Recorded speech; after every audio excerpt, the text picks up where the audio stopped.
Hi there, it's Therese and I'm here for AlanHutson.com and I have a card to share for the Holiday Inspiration Week at Alan Hutson. So today I'm going to be using the Dynamite Christmas stamp set, and this is going to be the star of the show, but I'm also going to share with you a couple of different ways that you can use your Catherine Pooler inks. So stay tuned for that. So these little dinosaurs are so sweet. They have little images that you can dress them up in. So I decided to put a hat and a scarf and also a bauble with this dinosaur here. And what I'm doing here, I've got some Bristol Smooth cardstock. I'm using some obsidian black ink, and I'm actually using my packaging to work out where to stamp my images, because when you're masking and creating an image that's a combination of a few stamps, what you actually need to do is stamp the images that are at the front first, so the things that are going to be in the foreground. So what that is here is the Santa hat and the scarf. So as I stamped these images out, I re-stamped them on some mask paper and then cut them out, layered the mask paper on top, and now I'm using the packaging with the image on it, lying the stamp over top of the image and then picking up the stamp with the lid of the MISTI. And then I can just simply add my ink and press the stamp down. And like I said, I did want to add a bauble as well to this particular dinosaur, and I thought it'd be fun to have it hanging out of his mouth. So I did need to come in again and create another mask just to cover the head of the dinosaur. And after all my images were stamped, I could just remove the stamp masking paper and it looks like it was meant to be there. Alright, so I've got my Catherine Pooler inks out now, and got a bit of a fun colour combo to share today. It's a Christmassy, like it's green and red, like for Christmas colours, but it's more of a coral red and the spruce green, you know, that real sagey, dark and light tones of green. I just saw a picture on Pinterest. I was wanting inspiration for what colours to go for, and I find looking somewhere like that or going to a magazine and having a look and seeing colour combos can be really inspiring. And I love my colours and I love playing with colour, and I don't very often do green and red for Christmas, so this is kind of my twist on it. So sagey green and coral red. And anyway, I did digress there, didn't I? I have used my Catherine Pooler inks here as watercolour. Because they're a dye ink, that means that they're water-based, which also means that I have another medium here with the inks that I already own. I just added the colour directly to a palette and picking it up with a water brush. Now I did have water in this brush, and in the end I actually removed the water out of the brush and used a dry brush and dipped it in the well, because this particular brush seemed to be losing a lot of water, and even though the Bristol Smooth does tolerate a lot of water, I didn't want to test it too far. I just wanted my colours to be a little bit bolder, and obviously the more water you add with a watercolour is going to make the colour more dilute. But what I do to get around that is add the watercolour in layers. So I'll add a layer of colour, wait for it to dry, and then add another layer of colour and some shading. And I know it looks like it's all happening really fast here, but I actually walked away from this image about 4 or 5 times and just come back and added different layers, because red is evil when it comes to colouring. I love red, but it bleeds. So you really do have to be patient. You can hit it with a heat tool. There's option B. Alright, so there's coordinating dies which I used, except for my masked and layered up image. I did have to cut that dinosaur out by hand. Here's my second way of using Catherine Pooler inks, and they blend beautifully.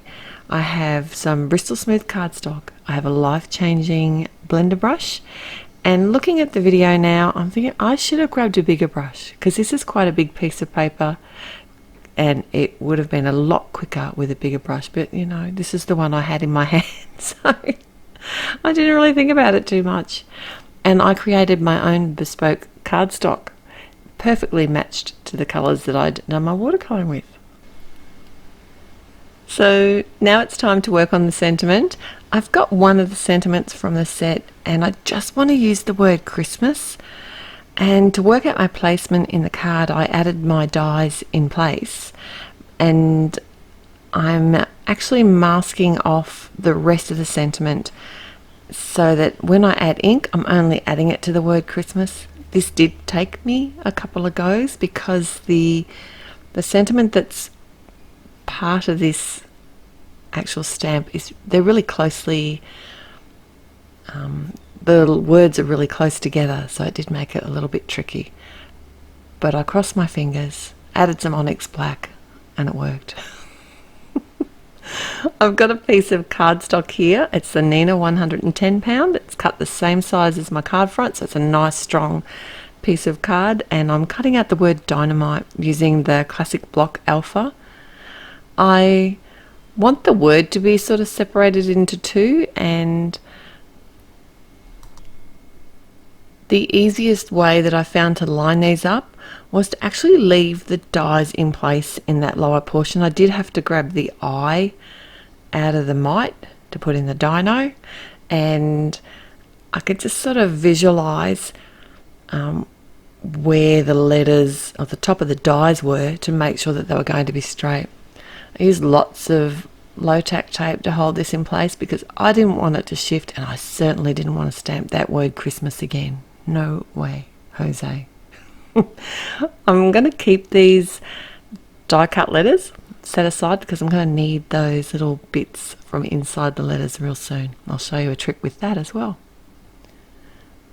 I've got the spruce ink again, and I'm actually creating like a little shadow to put my images on, and stamping it directly on the card front before I actually add the card front to the front of the card, because that's going to make it difficult.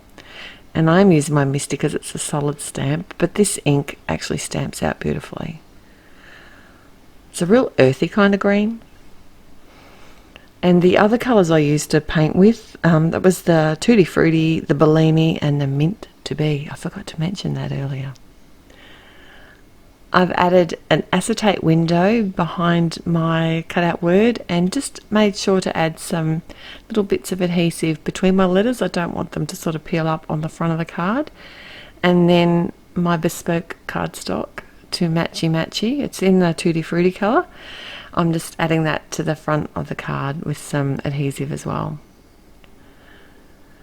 So, like I said, I do want to keep those centre the letters. And the easiest way to line them up is to actually put the die cut letter back in place over top of the acetate, add my adhesive to the center of the letters, adhere it in place, and then I can just remove the letters themselves, and then I know that it's perfectly placed on my acetate.